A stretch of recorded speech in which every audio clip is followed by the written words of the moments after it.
Hello and welcome to War Horses, the only college equestrian podcast that just found out you can This have a podcast is 4-on-4 part of rider the meet E2C in the network, same where meet we that share you the have whole 5-on-5 Auburn riders. experience. Yeah, I had no idea that was legal.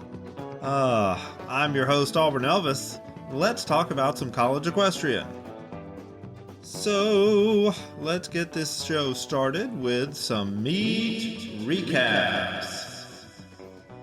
Now, last week's action started on Friday, and to kick things off, we had the latest in the NCEA series of hidden, unpublicized meets. We had Bridgewater College at Lynchburg. Yes, for the fourth straight week, the NCAA had no information on the official website about an upcoming meet. Now, usually I think someone realizes that mistake when it's time for them to tweet out their this week's action graphic on Twitter and Instagram. And then someone hastily just adds the meet to the calendar the day before, but not this time. This time, the meet did not show up on the official calendar until 3 days later when someone had to go upload the official score sheet. And here's the kicker. When they posted the who won the meet in the schedule, they have the scores reversed. Now, the score sheet is proper, but the scores are reversed in there. So if you go there right now, it's probably still wrong. There is no one at the wheel of the NCAA's schedule calendar. Jesus has taken the wheel. And by that, I don't mean that Jesus is driving. I mean that Jesus boosted that wheel, and there is no wheel. It is just careening down the highway with no one in charge of that thing. Very Bush League. And seriously, the NCAA needs to be embarrassed about this. This is the fourth week in a row that they have not had an actual competition listed on the darn official calendar. That is just, you can't do that and be taken seriously as a sport. So again, I know it's a lot of volunteers going on, and stuff, and people doing this themselves or whatever, but it shouldn't seem like that. It should seem professional. It does not seem professional. So okay. Anyway, so who ended up winning this? Well, all right. In the previews, I didn't have a preview because, like an idiot, I trusted the NCAA's website. So you'll just jump right on into what happened. Going in, Bridgewater was number 6 in my ranking. Lynchburg was number 2. It was also at Lynchburg, which always helps. So in fences, Lynchburg won that 4-1, and on the flat, Lynchburg swept that 5-0. So the final score was 9-1 Lynchburg, which is not what the NCAA website says right now. It says 9-1 Bridgewater. But good job, Lynchburg. You have taken care of business. You're also improving your stats. You're getting closer to Sweetbriar every day, and we'll talk about that more later. But next up in our meet recaps, we have TCU at Fresno State. Now, I thought TCU would win 12-7. It ended up being 15-5. And here's how it happened. TCU won fences and flat 3-2 each. Then the Frogs swept horsemanship 5-0. And they won reining 4-1. Add that all up and you get a big 15-5 road win for TCU. This is a nice win here against an overmatched Fresno State team. But still, TCU shows that they get the job done. So there you go. For Fresno State, it was a nice effort, particularly on the jumping seat side. It gives them something to build off of, so hopefully they can get some home wins from some of the lesser teams on their schedule. All right, now let's look at Georgia at Auburn. This is what all the Auburn fans listening are waiting for, so here we go. Auburn's great at home. 5 years, Auburn has not lost at home. It's amazing. There's, every year there's a handful of teams that can go undefeated at home. Auburn is always one of those teams, so with Georgia coming in, it's going to be tough to get a win from Auburn. I predicted Auburn would win 11-8, and Auburn ended up winning 12-8. So here's how it all went down. Georgia has a good flat squad, so I felt like that was going to be their best chance to beat Auburn and get some points. Instead, Auburn won the flat 4-1. Raining was also going on in the first half. Georgia matches up pretty well against Auburn. Auburn won that 3-2. So right out of the gate, Auburn had a big lead. Well, a sizable lead. It wasn't big. It wasn't huge. It was a good lead. But more importantly, they had taken away Georgia's 2 best events, at least statistically. And that meant all Auburn really had to do was just take care of business in the second half. In the second half, fences went 3-2 for Auburn and horsemanship went 3-2 for Georgia, which is a little bit of a surprise, but there you go. That can happen. So the final score did end up being 12-8 there. Auburn probably expected to win by a little bit more, and they could have if they'd have ridden a little bit better, but that's what you can say about everybody. So Georgia matches up pretty well against Auburn this year, so Auburn's Western teams are always a bit of a mystery to me as to what you're going to get each week. So, and I think that's going to happen throughout the whole season. Some weeks the Western teams are just going to be great, and sometimes they're not, and it might cost them a meet or two here. We'll see, but not at home probably because Auburn's really good at home. For Georgia, they did much better on the road against Auburn than they did on the road against Texas A&M, so that shows some improvement. And it sets up the meet that they're going to have Auburn come to Bishop in the spring, and that really looks like a winnable meet for the Bulldogs. So there's reason for them to hope on that. On we go over to Saturday and the meets that happen then.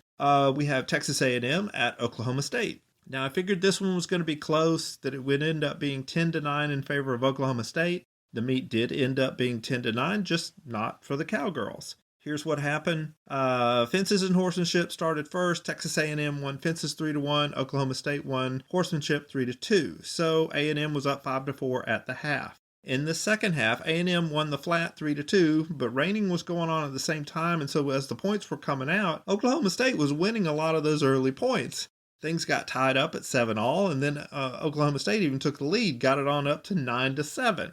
Then A&M got 2 points and tied that thing back up at 9-all. And then there was a re-ride in a raining ride where basically after everything else was done, this last re-ride was going to decide the whole darn meet. And Texas A&M got that point, so they ended up winning the meet 10-9. Very close meet, very exciting meet for both teams. Either team could have won that, but in the end, A&M was just a tiny bit better.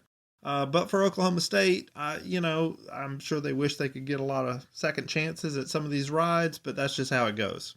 Now, we also had some single discipline action. We had number 1 Sweetbriar at number 5 Dartmouth. Now, I predicted a 7-0 win for Sweetbriar, but that did not come close to happening.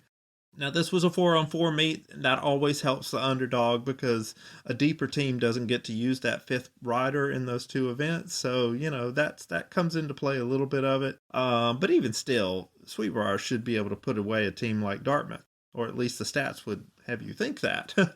In fences, both teams went 2-2. They tied 2-2, 4 riders in there.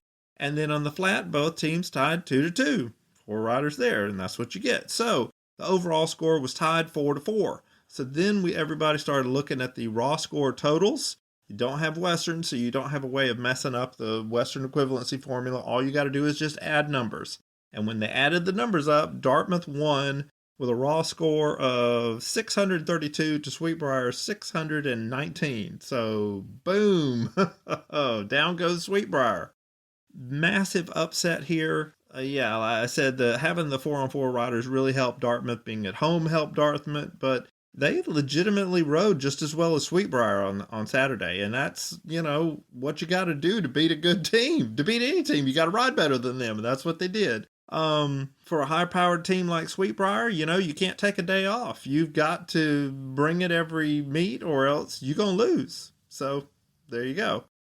Big win for Dartmouth. This is the biggest win in program history for them. They don't have a very old program at the NCEA level, so any of these big wins is going to be their biggest, but this qualifies as the biggest for just about anybody. So good job for them. For Sweetbriar, this was a shock. They're going to have to put it aside. They would get ready for another meet they had coming up the next day at Sacred Heart.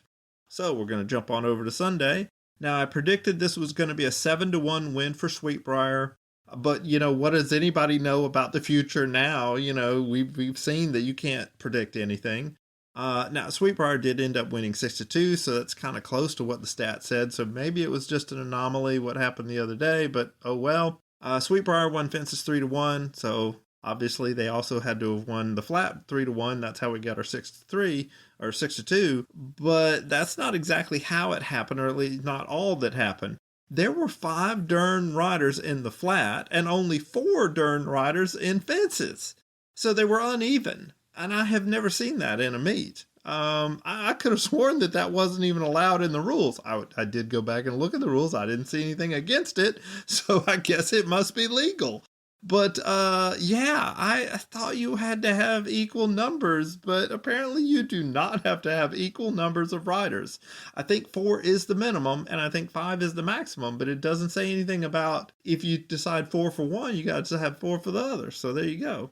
Now, there might be something in there where if you have whatever number you have in your total of jumping seat, you have to have that number of total in the Western seat because they like to keep it, even amongst those. But this is a single discipline only, so they don't have to abide by that. And so, yeah, I think we had 9 riders instead of 10 or 8. Very weird. Never seen that before. So yeah, a nice win for Sweetbriar. They bounced back. They got the win like they should have. And but for Sacred Heart, this was a decent showing. They got 2 points and a tie from Sweetbriar. Yeah, pretty good. Okay, so that's all of the action for this week. Now let's check in on the Golden Score Sheet Awards. For those of you who are new to the show, the Golden Score Sheet Award is a competition where each week I review all of the official score sheets and award deductions or bonus points based on the number of errors that I find in the score sheets. Now, every team is going to begin the season or has already begun the season with 100 points. And at the end of the season, the team or teams with the highest point totals will win an actual award from me commemorating their achievement in outstanding records keeping. So this weekend, I was looking through some of the older score sheets that are popping up on the official website, and I noticed that I'm finding 1 or 2 of these that are missing the event totals when the total is 0. So what's going on there is basically if a team gets swept, instead of the host team writing down that all the zeros equal 0 for the whole event, they just leave that event total box blank. But as anybody who's taken 3rd grade math will tell you, a blank is not the same as a 0. A blank box communicates incompleteness. Okay, a 0 indicates that you completely did not score. So it matters. You cannot just leave a box blank. You got to put a 0 in that box. It's the same way that if a rider got a 0 on her ride from a judge, you would not leave that box blank. You would write the 0 down in that box so that we know what that score was. It was a 0. If the final score in your meet was 20-0, you would write a 0 in that other box. You would not just leave it blank and say, oh, well, you can figure out that 20 was on that other side, so it must be 0 over here. No. The score sheet is not supposed to be a quiz, okay? You're supposed to give us the answers. You don't make us guess it. So you write a 0 in those boxes if it's a 0. Yeah, so, and plus, I mentioned at the beginning of this competition that if you did not have an event total in that box, you're going to get a deduction. And so, darn it, you're going to get a deduction. Anyway, so I went back and I double checked because some of them I had not noticed that they had some zeros in them. So there are some teams that used to be tied for first. They are no longer tied for first. They have dropped down in the Golden Score Sheet standings. So after double checking everything, here are the latest Golden Score Sheet standings. In first place with a perfect 100 points are Berry College, Bridgewater, College of Charleston, Dartmouth, Lynchburg, Minnesota Crookston, Sacred Heart, Sewanee, SMU, South Dakota State, Sweetbriar, UC Davis, and UT Martin. Now in 14th place with a score of 99 points are Auburn, Fresno State, Georgia, Oklahoma State, and TCU. In 19th place with a score of 98 is Baylor.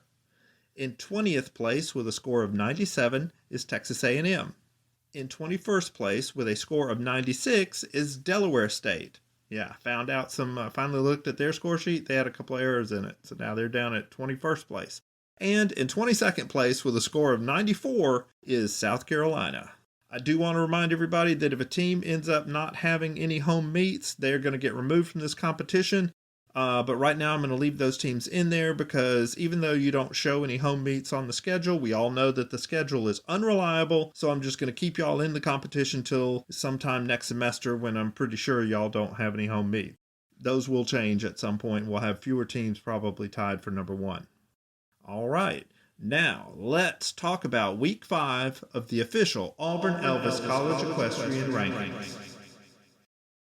With it being week 5, we are 1/3 of the way through the entire equestrian season. And I know some of these teams have not ridden very much.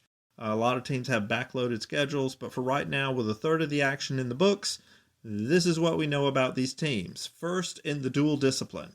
Now, like I said last week, there's several groups of teams. This top group of teams are those teams that they can win at home and away.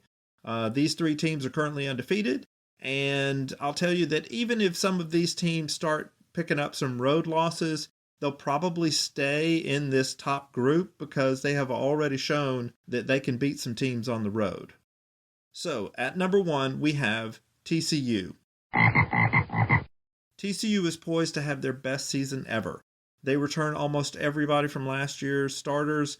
They've already passed a major test by beating Oklahoma State on the road.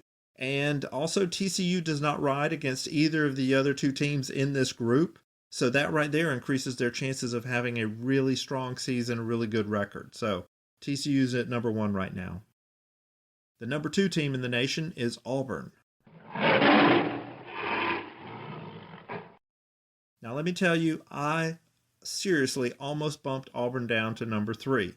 Their record is really close to another team. It might not be quite as good as the next team's record, and that team is Texas A&M. The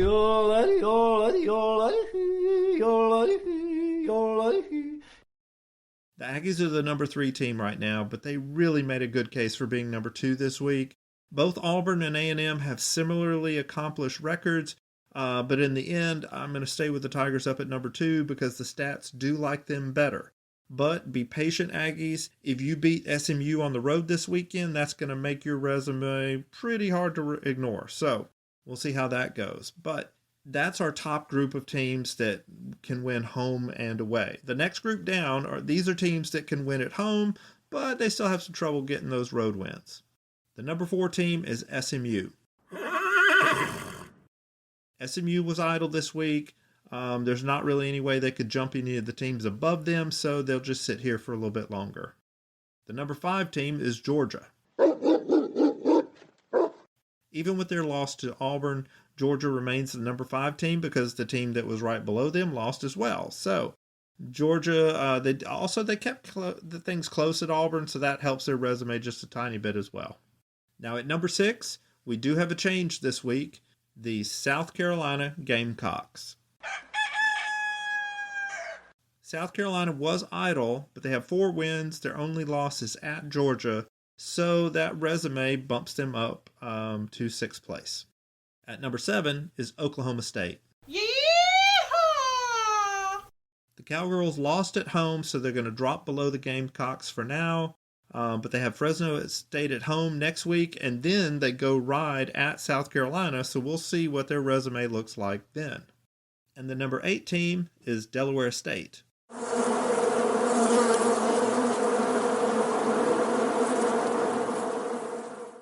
I'm going to keep the Hornets here at least one more week since no one below them is really setting the world on fire. Delaware State has a really backloaded schedule, so we're just placing them here almost completely off of the strength of their returning talent. So that's the group that can win at home. Now we've got a group that kind of struggles to get those home wins. And the best of those teams is number 9, UT Martin. The Skyhawks almost upset Auburn at home, but unfortunately almost is not good enough to get you above 9th right now. So Skyhawks are number 9. The number 10 team in the nation is Baylor.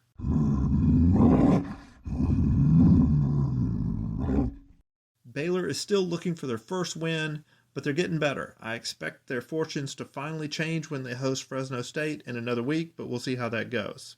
So those are the top 10 dual discipline teams. Now let's take a look at the single discipline rankings. On the single discipline side, we had a massive upset that has shifted the rankings. The number 1 team in the nation is Lynchburg.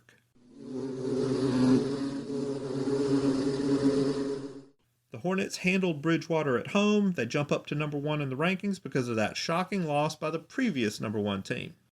So next at number 2 is the Dartmouth Green.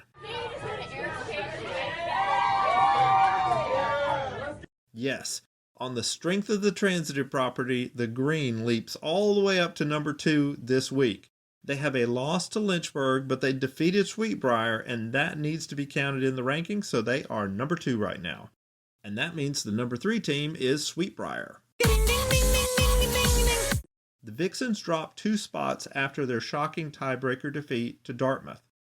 They rebounded by beating Sacred Heart, but the damage to their resume has been done. So if we're using that same 3-group distinction that we used over on the dual discipline rankings, then I would say that Lynchburg is in a group that can win both at home and on the road. Dartmouth and Sweetbriar are in that group that can get those home wins. And then this last group is for all these other teams that probably have trouble winning at home or they just haven't ridden yet. So the number 4 team is Berry College.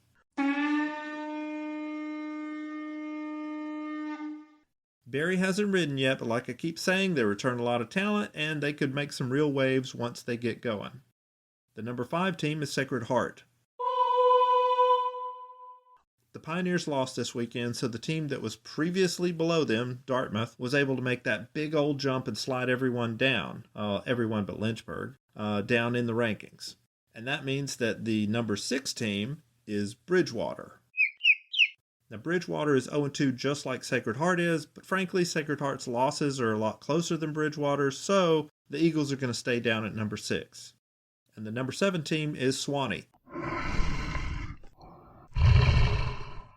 Swanee has not ridden yet, but the stats suggest they probably wouldn't be doing much better than the 2 teams above them right now, so we're just going to keep them at number 7 until they do something. And the last team, number 8, is College of Charleston.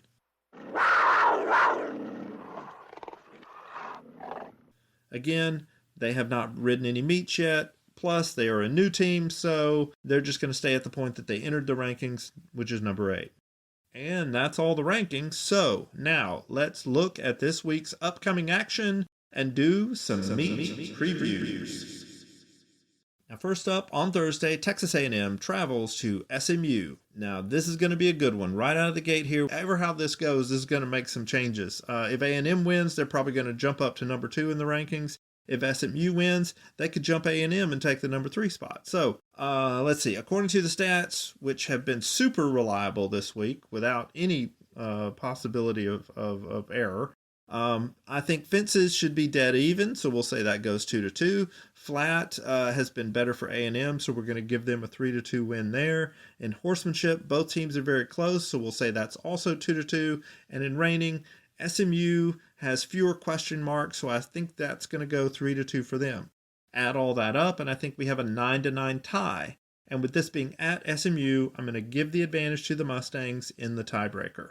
On Friday, we have TCU at UT Martin. We saw Auburn have some real trouble with the Skyhawks, but I think TCU is going to be ready for them. In fences, I think UT Martin has a slight edge, so we'll say 3-2 for them. On the flat, UT Martin again has a slight edge, so I'm going to say that's another 3-2. Things are looking good for the Skyhawks so far. Now in horsemanship, TCU is so good, I think this is going to go 4-1 for them. And in reining, I think TCU wins this either 3-2 or 3-1. Add all that up, and I think TCU wins a close one on the road, 11-8 or 11-9. Then, after that, TCU and Georgia are going to ride this neutral site meet at UT Martin. I think Georgia takes fences 3-2, and I think flat will go for them 3-2 as well. Then in horsemanship, I think TCU wins 4-1 again. And I think reining is going to go 3-1 for TCU. Add that up. I think TCU wins 11-8. So almost the same thing as what we saw with the UT Martin there. Then on Saturday, we've got Georgia and UT Martin that are going to ride against one another. In fences, I think Georgia wins that 3-2. In flat, I think we'll see a 2-2 tie. In horsemanship, I think that goes 2-2 as well. And in reining, I think UT Martin would win that 3-2. So that adds up to be a 9-9 tie, and I think Georgia would win the tiebreaker. So close one there.